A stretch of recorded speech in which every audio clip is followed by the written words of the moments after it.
guys? Jonny May here, and welcome to this week's quick tip where I'm going to teach you the coolest way of playing praise and worship piano accompaniment.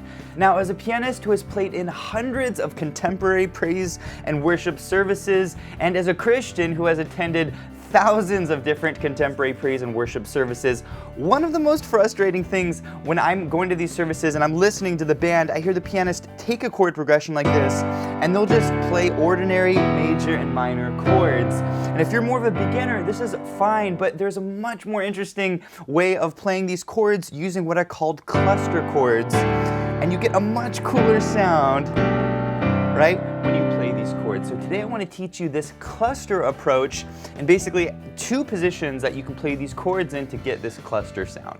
So let's get started with the lesson, and basically I want to show you the chord progression first and basically the way I hear most students play this chord progression. So basically this is a progression in the key of G major, okay? Go ahead and play this with me. It's basically a simple G major chord, then like a D major chord, you might play it like this.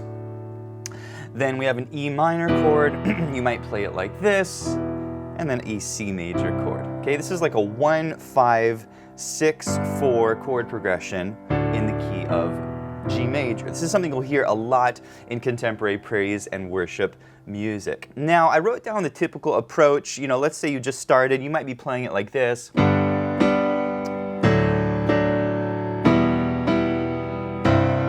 Basically, I'm just playing inversions of my chords, so you might play your G like this, and then your D like this. This is called a first inversion chord, and then you might play an E minor like this, right? This is a first inversion E minor, and then this is a second inversion C major chord, okay?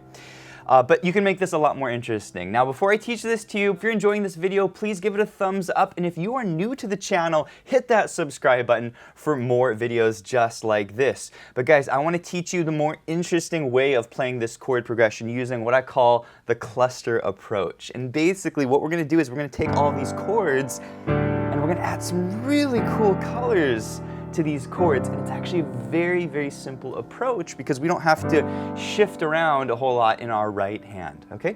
So here's the first chord. Our first chord, G major, we're actually going to turn this into a G add 2, okay? And basically it's like a G major chord like this, but we're adding an A to it, okay? So we've got this little chord cluster at the bottom of our right hand, okay? G add 2. All right. Second chord, instead of just playing a boring old D major like this, we're going to make this a D sus4. It makes it a little more suspenseful, makes it a little more interesting. So we're going to play this chord like this. Really nice. It's set up in fourth intervals. You could actually keep that G on the bottom as well and get a little more of a cluster sound as well. It's up to you. You can just play the A on the bottom or just play the G. But the point here is it's a D sus chord, makes it a lot more interesting. Okay. Ooh, this is a cool sounding chord, E minor 11, okay?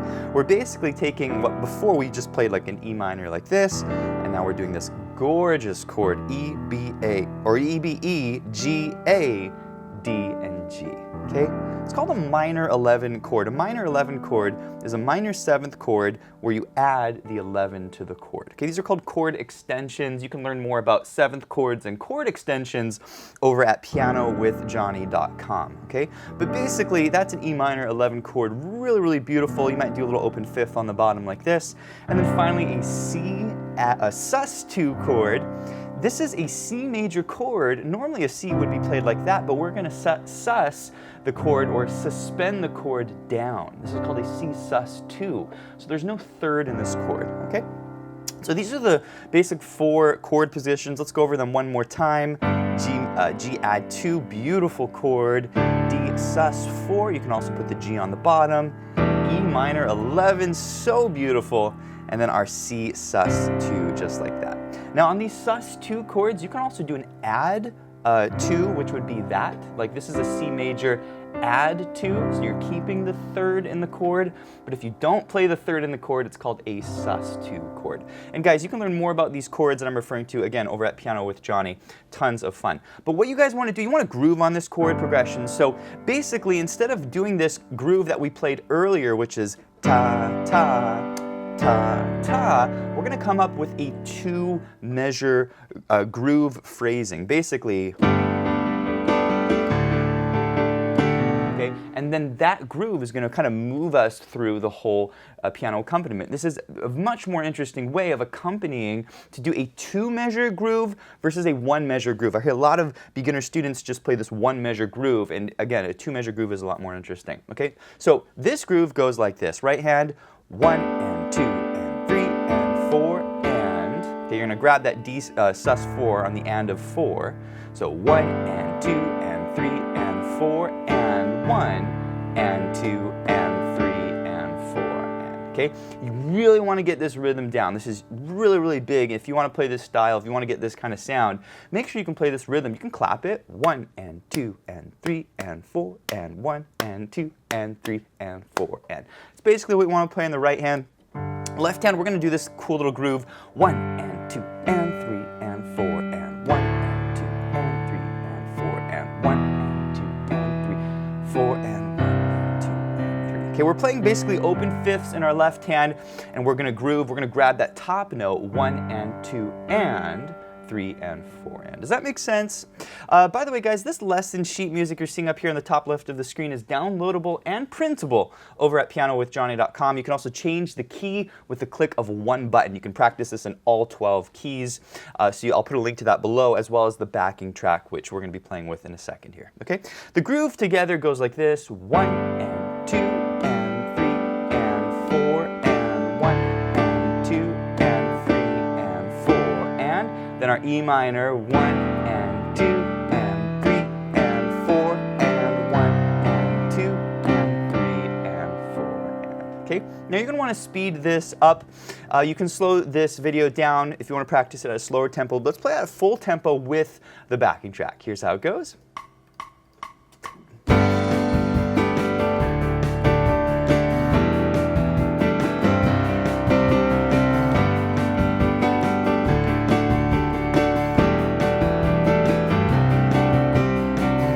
That sounds so good, and it sounds way more interesting now because we've got all these beautiful colors that we're adding to this chord. Now I do want to make a quick note. You can actually move around that top note of these chords. So that G, you can move down to an F sharp if you want, or you can move it up to an A. Okay, this is something really fun that I'll do. See the first chord? I'm keeping all the notes on the bottom. I'm just moving that top note. You guys seeing this? You can also come up to that A. That's really nice. Okay, see what's happening?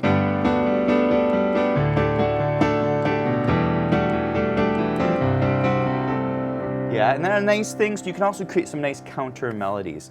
Now, before we move on and I teach you the inverted approach, I do want to mention we have a really in-depth course on these chords. It's called the One Chord Wonder course. And in this course, we actually talk about what to do for all of your chords. What do you do if you're on a 2 chord, if you're on a 3 chord or a 7 chord? We talk about different inversions and different grooves. So I'll put a link to that below as well. But I do want to move you on to the inverted cluster approach. This is a really fun approach where we take our chords and we just move them up to a new inversion. Okay, so here are the chords: G add 2, just like this. D sus4, we're going to actually play the same chord in the right hand. Okay.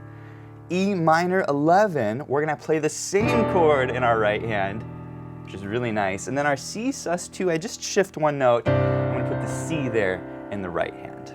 Okay? Really, really nice. Now the first chord is a G sus2. There's no third in the chord, so just kind of pay attention to that. I like to take the third out of this chord because the chord's a little bit higher on the piano, okay? You want to get some speed on this. One quick note before we play it with the backing track: you can move the middle note around.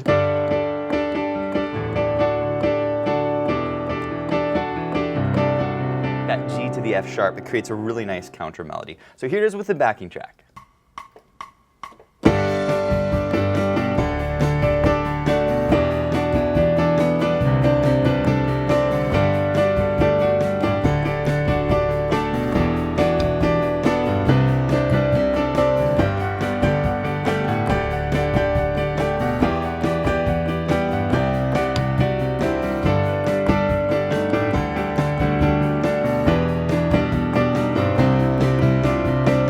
All right, guys, this concludes this week's quick tip, and if you enjoyed this lesson, I want to encourage you to check out pianowithjonny.com. We have over 700 step-by-step lessons in pop piano, contemporary piano, piano improvisation, theory, technique, chords, tons of lessons in other styles like blues and jazz. It is the full learning platform for all playing levels. Also, be sure to check out the Piano with Jonny membership. This gives you unlimited access to all of our courses, plus you get to be part of our live monthly events, including our live Q&As where you can ask me your questions and I'll give you personalized answers. We do live workshop lessons every month where you can ask me questions during our live lesson. We do student assessments where you can send me a video, I'll give you personalized feedback. We do weekly challenges for our members, and we have a ton of fun. So go check it out, Piano with Jonny, and I'll see you in the next quick tip.